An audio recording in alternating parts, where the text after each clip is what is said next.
तर काँग्रेस प्रवक्ते हनुमंत पवार मारहाण प्रकरणी काँग्रेसचं शिष्टमंडळ पुणे पोलीस आयुक्त अमितेश कुमार यांची त्यांनी भेट घेतली। हनुमंत पवार यांना संरक्षण देण्याची मागणी काँग्रेसकडून करण्यात आली आहे। मारहाण प्रकरणातील दोषींवर कठोर कारवाई करण्याची मागणी सुद्धा काँग्रेसने केली आहे। या प्रकरणी तुषार दामगुडेसह इतर तिघांवर गुन्हे दाखल आहेत।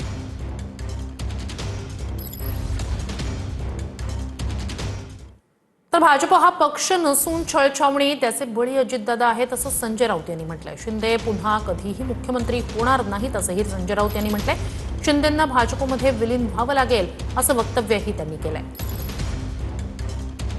जसे हिटलरने छळछावण्या निर्माण केल्या होत्या आपल्या विरोधकांसाठी, तशा प्रकारची छळछावणी आणि त्या छळछावणीचे बळी हे अजित पवार आहे। अजित पवार हे मुख्यमंत्री महाविकास आघाडीकडूनच झाले असते। छगन भुजबळ हे महाविकास आघाडीकडून मुख्यमंत्री झाले असते। गणेश नाईकांसारखा नेता मुख्यमंत्री झाला असता। अजितदादा पवार मुख्यमंत्री झाले असते। एकनाथ शिंदेने तर मुख्यमंत्री होऊन दाखवलं। त्यांना भाजपात विलीन व्हावं लागेल, मर्ज व्हावं लागेल, काही काळ काढावा लागेल आणि मग कदाचित त्यांना नव्यानं उमेदवारी करावी लागेल।